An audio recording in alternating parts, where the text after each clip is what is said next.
नमस्कार, मेरा नाम प्रिंस कुमार मिश्रा है। मैं सहायक प्राध्यापक के पद पर शासकीय मुकुटधर पांडे महाविद्यालय कटघोरा में पदस्थ हूँ। पुनः एक बार आपका स्वागत है। आज हम शेयर्स के सेकंड पार्ट, जो कि न्यूमेरिकल पोर्शन है, पर चर्चा करेंगे।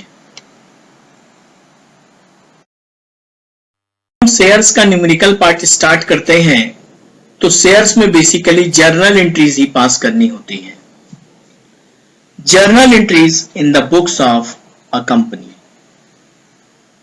बैंक अकाउंट या टू शेयर एप्लीकेशन, इस जर्नल एंट्री से हमें स्टार्ट करना होता है।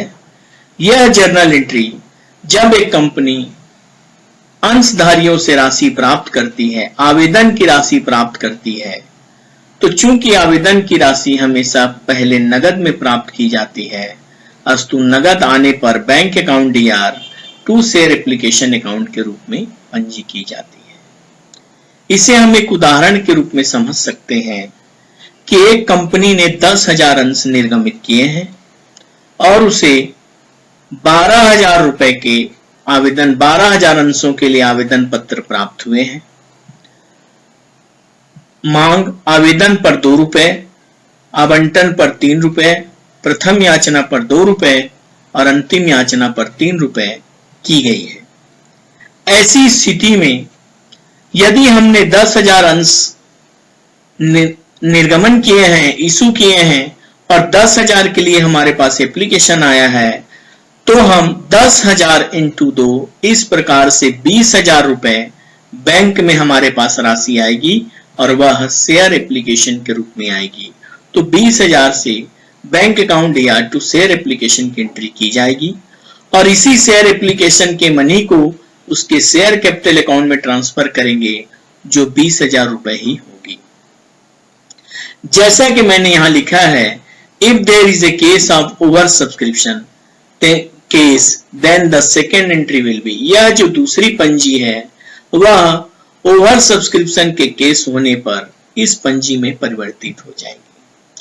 जैसा कि मैंने थ्योरी में बताया था, ओवर सब्सक्रिप्शन वह स्थिति होती है जब एक कंपनी ने 10,000 अंशों का निर्गमन किया हो और उसे 12,000 के लिए आवेदन प्राप्त हुआ है, जिसमें से उसने 500 रुपए के आवेदन को निरस्त कर दिए हैं।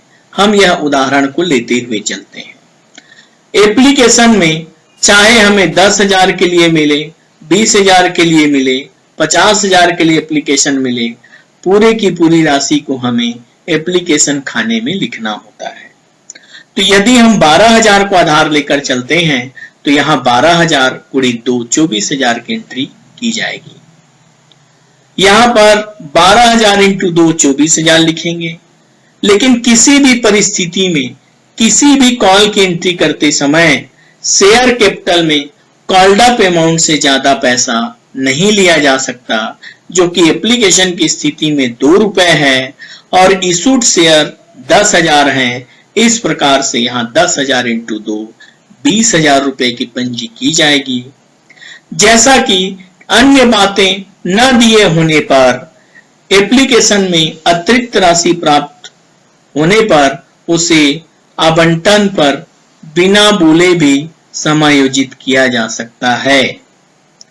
इस प्रकार 500 जो हमने निरस्त किए हैं वह बैंक खाते में 500 × 2 1,000 रुपए हमारे द्वारा वापस कर दिया जाएगा।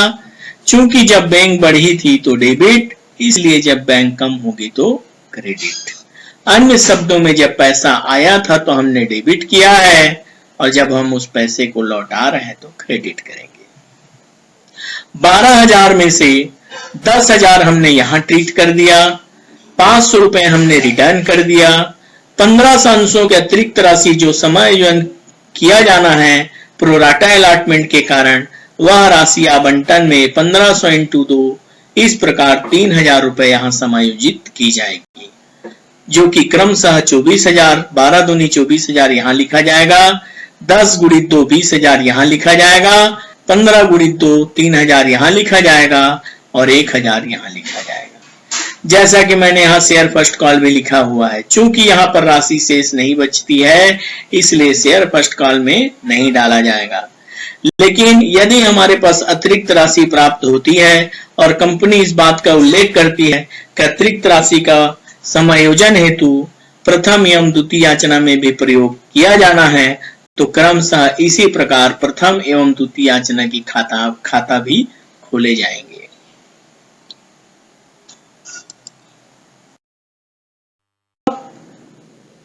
Share allotment. जैसे ही हमने शेयर एप्लीकेशन की राशि प्राप्त कर ली, हम आश्वस्त हो जाते हैं कि एक अंशधारी हमारे साथ नियमित रूप से जुड़ा हुआ है और वह आवंटन की राशि को भी समय सीमा में दे देगा।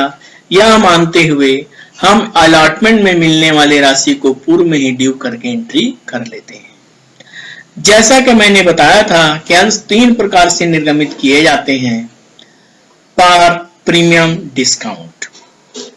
पार जब 10 रुपए के चीज को 10 रुपए में निर्गमित करते हैं, तो ऐसी स्थिति में पार की स्थिति होने पर आवंटन में आवंटन का दर जो कि 3 रुपए मेरे द्वारा पूर्व में उदाहरण स्वरूप बताया गया था, 10 गुणित 3 30,000 रुपए की यहाँ पर एंट्री की जाएगी। कोई भी अतिरिक्त आवेदन प्राप्त होने पर वह आवेदन की एंट्री में ही समायोजित हो जाता है। उसके उपरांत प्रत्येक जगह इशूड शेयर का ही यूज जनरल एंट्री में किया जाता है। इस प्रकार चूंकि कंपनी ने 10,000 शेयर इशू किए हैं, तो 10,000 इंटू 2 20,000 रुपए यहाँ वह प्राप्त करेगी और यहाँ उसका पंजी हमको करना है ड्यू में। प्रीमियम होने की स्थिति पे यदि मान लीजिए प्रीमियम 2 रुपए का होता, तो अलॉटमेंट की दर 3 के स्थान पर 5 रुपए लिखी जाती। 10,000 इंटू 5 50,000 यहाँ आता, 10,000 इंटू 3 30,000 यहाँ आता और जो 2 रुपये प्रीमियम का है 10,000 इंटू 2 प्रीमियम खाने में चला जाता। यहीं पर 1 रुपए डिस्काउंट दिए जाने की स्थिति में जो हमने 3 रुपए अलॉटमेंट के दर को लिखा है, वह 3 रुपया ना होकर 2 प्लस 1 हो जाता। इस प्रकार से 10 इंटू 3 30,000 इस खाने में, 20,000 इस खाने में, 10,000 इस खाने में और 30,000 इस खाने में आ जाता। बैंक में पुनः जब हम राशि प्राप्त करेंगे अलॉटमेंट की राशि, तो बैंक अकाउंट या टू शेयर अलॉटमेंट लिखा जाएगा। जैसा कि हम सभी पंजी प्रविष्टि में देख रहे हैं कि एप्लीकेशन डेबिट तो एप्लीकेशन क्रेडिट, अलॉटमेंट डेबिट तो अलॉटमेंट क्रेडिट। अंत में हम पाते हैं कि सभी entries application, allotment, first call, second call debit credit होने के कारण समायोजित हो जाते हैं और मूल एंट्री के रूप में बैंक अकाउंट या टू शेयर कैपिटल ही शेष रह जाता है। जैसे ही हम अलॉटमेंट की राशि प्राप्त कर लेते हैं, उसके बाद हम शेयर फर्स्ट कॉल और शेयर सेकेंड कॉल की राशि भी क्रमशः प्राप्त करते हैं। शेयर फर्स्ट कॉल अकाउंट या टू शेयर कैपिटल, प्रथम राशि, प्रथम याचना की राशि प्राप्त करने पर और प्रथम याचना की राशि को बैंक में डालने पर बैंक अकाउंट या to share first call account लिखा जाता है। जैसा कि मैंने आपको पूर्व में थ्योरी बताते समय बताया था कि यदि एक व्यक्ति के द्वारा राशि का भुगतान मांगे जाने पर, अंशधारी के द्वारा राशि के मांगे जाने पर भुगतान नहीं किया जाता है, तो हम उसे कॉल्स इन एरियर के रूप में जानते हैं। और यदि एक व्यक्ति के द्वारा मांगी गई याचना के अतिरिक्त भी आने वाले याचनाओं का भुगतान कर दिया जाता है, तो उसे कॉल्स इन एडवांस कहते हैं। चूंकि कॉल्स इन एरियर में हमें राशि प्राप्त नहीं हुई है और कॉल्स इन एडवांस में हमें आगे से राशि प्राप्त हो जाती है, तो कॉल्स इन एरियर और कॉल्स इन एडवांस दोनों की एंट्री स्थिति अनुसार केवल बैंक की एंट्री में ही की जाती है, क्योंकि ड्यू एंट्री में हमें इस आशय की जानकारी नहीं होती है कि हमें किससे कितनी राशि प्राप्त होगी, पूरी राशि प्राप्त होगी कि नहीं होगी। इस प्रकार कॉल्स इन एरियर चूंकि मेरे लिए लॉस होता है, तो हम उसे डेबिट करते हैं और कॉल्स इन एडवांस होने पर उसे संबंधित पंजी में क्रेडिट किया जाता है और अगले आने वाले पंजी में उसे डेबिट किया जाता है। क्योंकि यदि एक व्यक्ति ने प्रथम याचना के समय मुझे द्वितीय याचना की राशि का भुगतान कर दिया है, तो प्रथम याचना की स्थिति में तो वह लाभ होगा, इसलिए क्रेडिट, परंतु द्वितीय याचना आने पर वह समायोजित होना है, इसलिए बैंक में वह डेबिट दिखाती है। परंतु कॉल्स इन एरियर जो है पूरे जीवन काल में डेबिट होगी और फोरफीचर करने पर क्रेडिट होगी। परंतु यदि एक व्यक्ति के द्वारा प्रथम याचना में राशि न देने के बाद द्वितीय याचना में कॉल्स इन एरियर का भुगतान कर दिया जाता है, तो जो मैंने कॉल्स इन एरियर को प्रथम याचना में हानि मानते हुए विकलन किया है, अगली एंट्री में समायोजित करते हुए उसे समाकलन कर दिया जाएगा।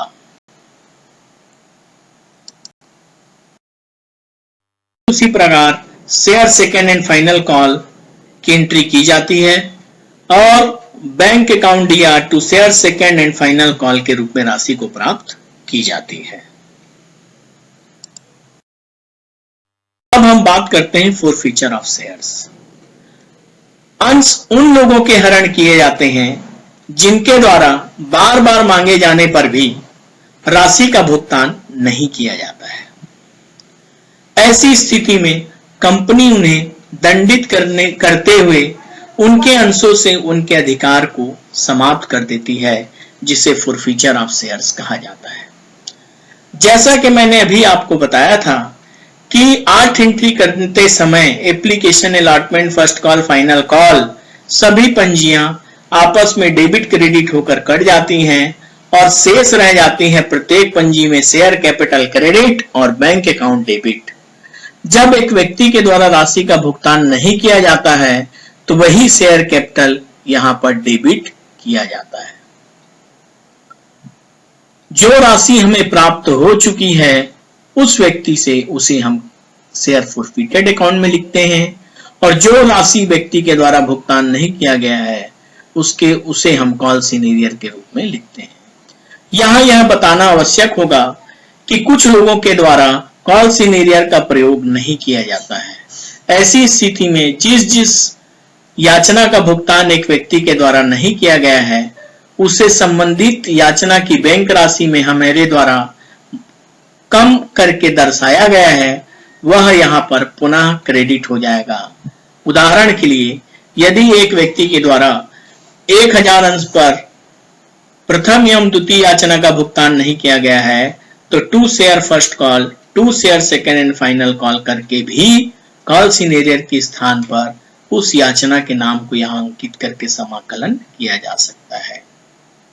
कारण है जितने से हमने एप्लीकेशन डेबिट किया है प्रत्येक परिस्थिति में उतने से क्रेडिट, जितने से अलॉटमेंट हमने डेबिट किया है प्रत्येक परिस्थिति में उतने से क्रेडिट किया जाना है।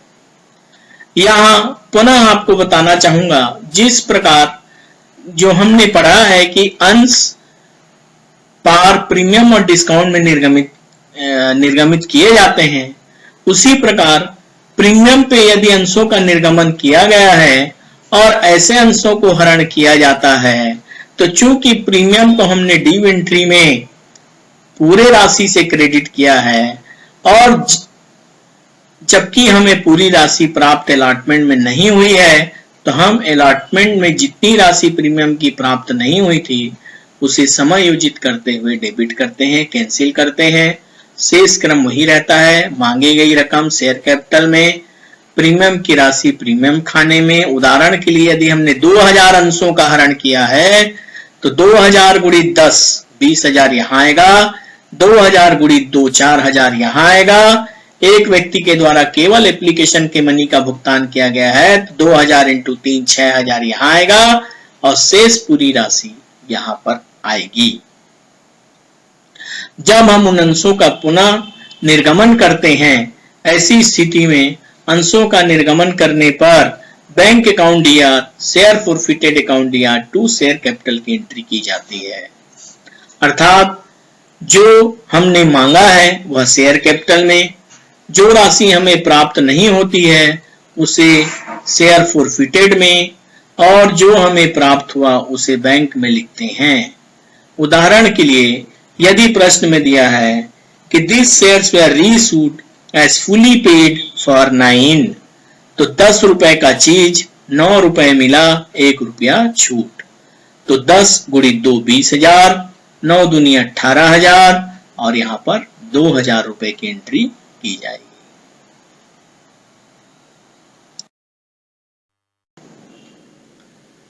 अंत में जो लाभ की राशि होती है, जो हमने शेयर फॉरफिट करके राशि प्राप्त की है और जिस राशि को हमने यूज नहीं किया है, बची हुई राशि को फॉरफिटेड का हम कैपिटल रिजर्व अकाउंट में ट्रांसफर करते हैं। Thank you.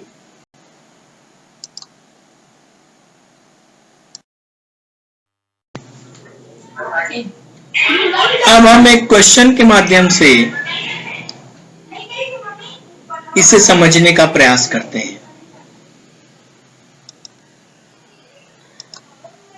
सगुन इंडिया लिमिटेड ने सार्वजनिक रूप से 40,000 रुपए के इक्विटी शेयर जारी किए, 10 रुपए प्रत्येक रुपए के प्रीमियम पर, 2 रुपए प्रति शेयर प्रीमियम दे होने पर सगुन limited issued for public subscription 40,000 equity shares of ₹10 each at a premium of 2 per share, payable on application 2, on allotment 5, that is 3 plus 2, on first call 2 and on final call 3.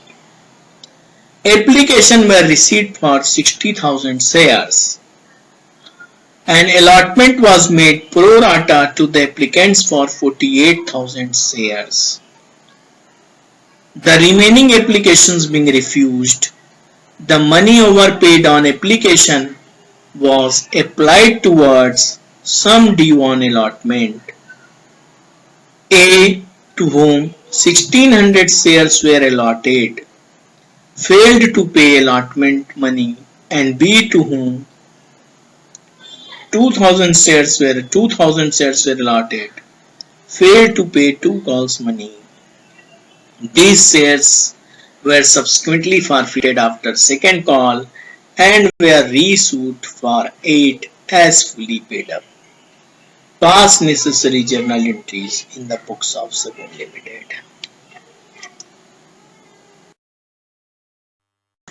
I have written the question in a summary form. हमने 40,000 अंश निर्गमित किए हैं। हमारे पास आवेदन 60,000 के लिए आए हैं। हमने प्रोराटा बेसिस पे 48,000 लोगों को शेयर अलॉट किया है। 48,000 आवेदन को हमने कंसीडर किया है।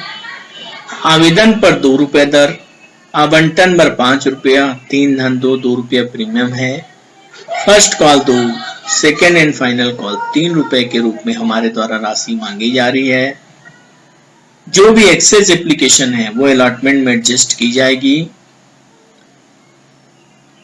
एक व्यक्ति जिसके पास 1600 शेयर थे, अलॉटमेंट और कॉल की राशि नहीं दे पाया, और बी जिसके पास 2,000 शेयर थे, फाइनल कॉल का पेमेंट नहीं कर पाया और इन अंशों को बाद में फॉरफिट कर 8 रुपए में रीइश्यू किया गया।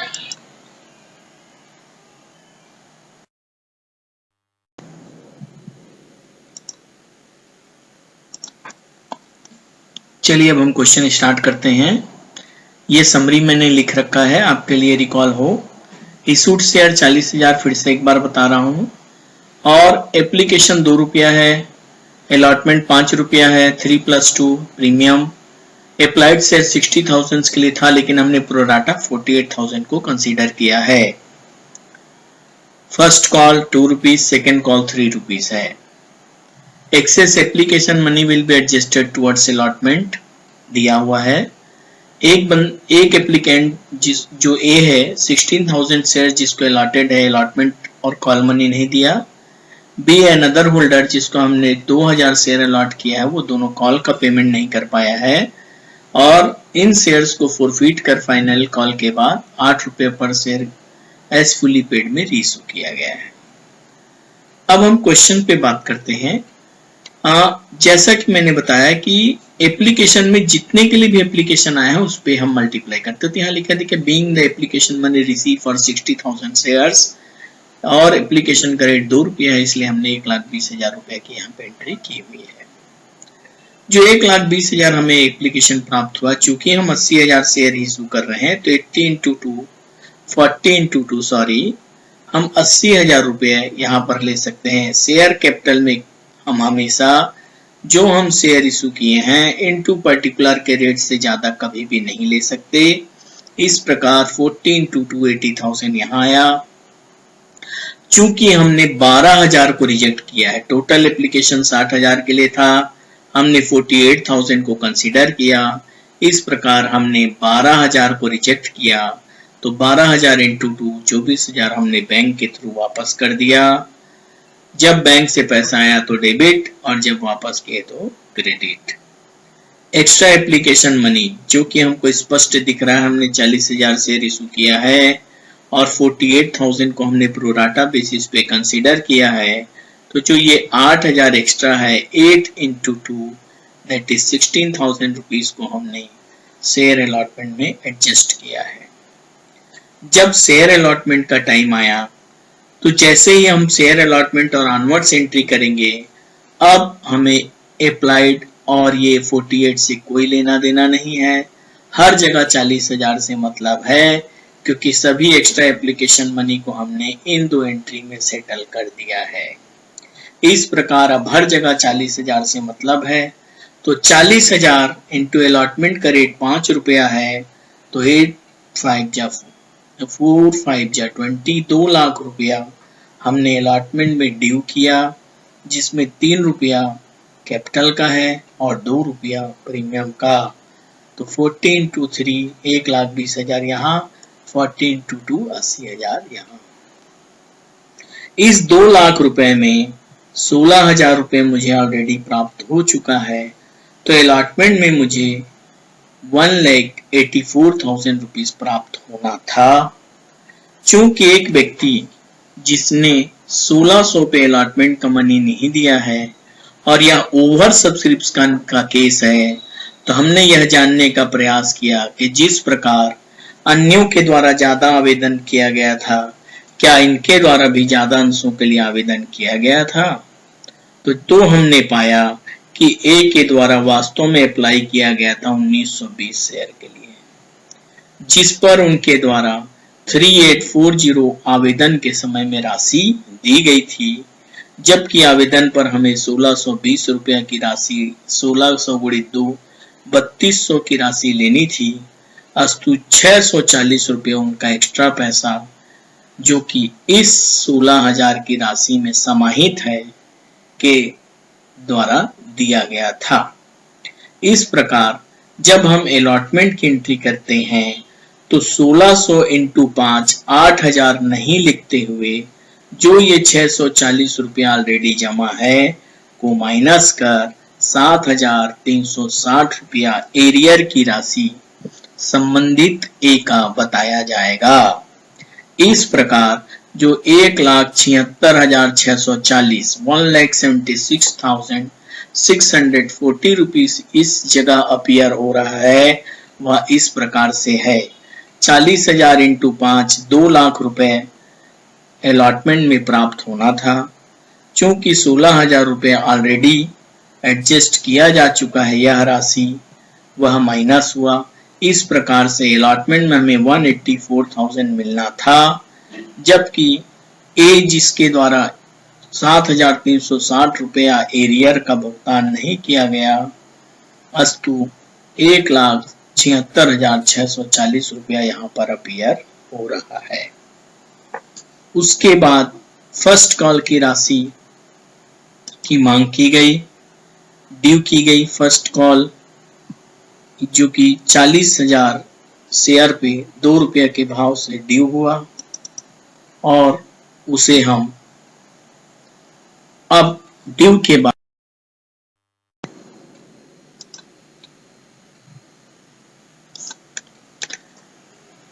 अब हम करेंगे फर्स्ट कॉल की entry. Share first call account DR to share capital कर चुके हैं। पैसा रिसीव करने की एंट्री यहां पर हमने की है। ये जो एंट्री हम कर रहे हैं 40,000 इंटू 2 रुपए हमें फर्स्ट कॉल में मिलना था 80,000, लेकिन दो अंशधारी, एक जिसके पास 1,600 है इंटू 2 3,200 और एक जिसके पास 2,000 है, 2,000 इंटू 2 4,000। इस प्रकार से 7200 रुपए की राशि प्राप्त नहीं होने के कारण ये अंतर की राशि यहाँ पर दिख रही है। उसी प्रकार second and final call 40,000 into 3 रुपए के दर से की गई है ड्यू की एंट्री, और राशि एरियर काटकर जो कि 2 इंटू 3 6,000 और 16 3 4800 10,800 रुपए की राशि काटने के बाद यहाँ पर बैंक में हमें राशि प्राप्त हुई है। बार बार निवेदन करने पर भी जब एक व्यक्ति के द्वारा राशि का भुगतान नहीं किया जाता है तो ऐसी स्थिति में कंपनी उनके अंशों को हरण कर लेती है, जो कि share equity share capital account DR 36,000 की रूप में पूरा का पूरा उनसे कॉल किया गया था अंतिम याचना तक। इस प्रकार से 1600 प्लस 2000 3600 इंटू 10 36,000 रुपीज यहाँ पर हमने डेबिट किया है, जो हर जगह शेयर कैपिटल में फुल वैल्यू से उनका क्रेडिट था। प्रीमियम उन्हीं का डेबिट किया जाता है जिनके द्वारा प्रीमियम राशि की भुगतान नहीं की जाती है। जिनके द्वारा प्रीमियम राशि की भुगतान कर दी जाती है तो ऐसी स्थिति में न हम प्रीमियम शब्द को याद रखते हैं न उसकी राशि को। लेकिन इस प्रश्न में ए जिसके पास 1600 अंश थे के द्वारा अलॉटमेंट की राशि का भुगतान नहीं किया गया था, जिसके कारण उसके द्वारा अलॉटमेंट की राशि का भी भुगतान नहीं किया गया था, प्रीमियम की राशि का भुगतान भी नहीं किया गया था। तो प्रीमियम वहां पर फुल वैल्यू से क्रेडिट है, और जबकि 1600 शेयर धारक के द्वारा इसका भुगतान नहीं किया गया था, वही राशि 1600 इंटू 2 के हिसाब से ये डेबिट की गई है। शेयर अलॉटमेंट में जो एरियर था जो कि हम निकाले थे, शेयर फर्स्ट कॉल का जो उनका एरियर था और जो share second and final call का एरियर था, चूंकि जितने से एप्लीकेशन डेबिट होता है उतने से क्रेडिट होता है, अंततः यहां पर ये आकर क्रेडिट होने पर शुरू के 8 एंट्री और ये एंट्री मिलाकर सभी जगह application allotment first call final call आपस में डेबिट क्रेडिट होकर सेटल हो गए। फॉरफीचर, शेयर फॉरफीचर वह राशि है जो हमारे द्वारा जब्त की गई है। ये जब्त की गई राशि है दोनों की राशि। इस प्रकार अंशों का हमने हरण किया, जैसा कि क्वेश्चन में बोला गया है, this shares were reissued as fully paid for it. जब भी फुली पेड शब्द का प्रयोग किया जाता है तो इक्विटी शेयर कैपिटल में हमने ये 36,000 रुपए पूरी राशि लिखी है, और जो राशि हमें 8 रुपए के दर से 3600 गुणित 8 के दर से जो हमें प्राप्त हुई वो यह राशि है, और जो हमें 1 रुपए प्राप्त नहीं हुई, 2 रुपए जो हमें प्राप्त नहीं हुई है, वह 3600 इंटू 2 यहाँ पर अपीयर हो रही है। शेयर फॉरफिटेड क्रेडिट जो कि हमने जब्त किया था ये आय है, और उसी से रीइश्यू करते समय होने वाले हानि को समायोजित करते हुए फॉरफीचर को डेबिट किया गया था। दोनों की जो अंतर की राशि होती है वह कैपिटल रिजर्व में ट्रांसफर होती है, जो शेयर फॉरफिटेड अकाउंट या टू कैपिटल रिजर्व के रूप में हमारे द्वारा जनरल एंट्री की गई है। इस प्रकार से हम एक क्वेश्चन के माध्यम से यह समझे हैं कि एक शेयर को कैसे इशू किया जाता है, इशू करने के उपरांत फॉरफिट किस प्रकार से किया जाता है, और फिर रीइशू कर अंतर की राशि को किस प्रकार से कैपिटल रिजर्व में ट्रांसफर किया जाता है। Thank you please.